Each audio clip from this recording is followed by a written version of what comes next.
លោកពូចេមសុកបាននិយាយថាបើហូបតំណែងថៃអាចរស់បាន8ដល់10ឆ្នាំហូបតំណែងវៀតណាមប្រហែលជារស់បាន12ឆ្នាំហូបតំណែងខ្មែរអាចរស់បាន8ឆ្នាំអញ្ចឹងតើគួរពហិការទេ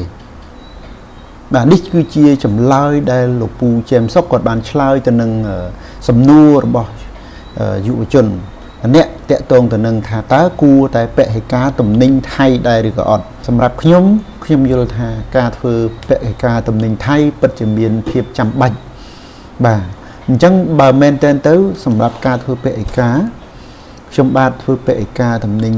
បរទេសមិនមែនតែតំណែងថៃទេគឺតំណែងបរទេសតែម្ដងជាយូរមកហើយតំណែងណាដែលខ្មែរមានខ្ញុំប្រើតំណែងខ្មែរតំណែងណាដែលបរទេសមានហើយយើងអត់អានឹងខ្ញុំប្រើតំណែងបរទេសបាទបើអាចខ្ញុំនឹងព្យាយាមប្រើរបស់ខ្មែរតាមដែលអាចតាមលទ្ធភាពបាទគឺព្យាយាមជៀសតំណែងបរទេសតែម្ដងចំណុចនេះខ្ញុំជឿជាក់ថាបងប្អូនទាំងអស់គ្នាក៏ត្រូវតែដឹងដែរថាតំណែងរបស់យើងពិតហើយដែលចាប់ផ្ដើមដំបូងអាចនឹងមានគុណភាពមិនល្អប្រសើរដោយតំណែងប្រទេសជិតខាងទេប៉ុន្តែនៅក្នុងកាលៈទេសៈនេះ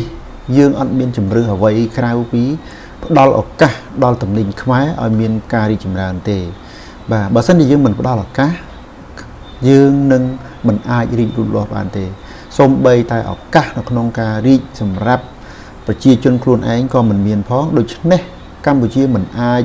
ឈរជើងនៅលើទីផ្សារខ្លួនឯងហើយក៏មិនអាចឈានទៅរកទីផ្សារអន្តរជាតិបានដែរអញ្ចឹងមានន័យថាយើងត្រូវតែពហិការត្រូវតែចូលរួមជួយតំណែងរបស់យើងបាទចូលរួមជួយពេលខ្លះតំណែងហ្នឹងវាគុណភាពមិនល្អមែនវាអាចធ្វើឲ្យប៉ះពាល់សុខភាពបាទអញ្ចឹងអានឹងមិនដឹងធ្វើម៉េចទេបាទយើងត្រូវតែប្រើព្រោះវាជារបស់យើងទទួលយកវាទៅវាអាចប៉ះពាល់ក្នុងរយៈពេលខ្លីតែហូបយូរទៅប្រជាជនស្គាល់គាត់នឹងសម្រេចចិត្តហើយគាត់នឹងដកការទុកចិត្តទៅលើតំណែងណាដែលជាតំណែងខូចបាទផលិតមិនគ្រប់ស្តង់ដារផលិតដែលប៉ះពាល់បាទអញ្ចឹងយើងត្រូវផ្ដល់ឱកាសឲ្យពួកគាត់បើមិនយើងមិនចាប់ផ្ដើមផ្ដល់ឱកាសឲ្យពួកគាត់ទេ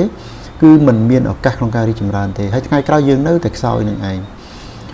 បើមិនយើងនិយាយអំពីទីផ្សារអន្តរជាតិតំណែងរបស់កម្ពុជាយើងតូចតិចហើយបើធៀបនឹងថៃដែលគេមានបណ្ដាញគេមានខ្សែក្រវ៉ាក់ល្អអីល្អគឺយើងពិបាកនឹងធៀបនឹងគេណាបាទគេដើរយូរហើយគេជោគជ័យយូរហើយប៉ុន្តែទោះយ៉ាងណាក៏ដោយបើយើងមិនធ្វើដល់ពេលនេះចាំពេលណាបើមិនធ្វើពេលនេះចាំពេលណាបាទអញ្ចឹងសម្រាប់ខ្ញុំមិនថាឡើយគុណភាពតំណែងខ្មែរវានៅទាបឬក៏នៅខ្សោយទេ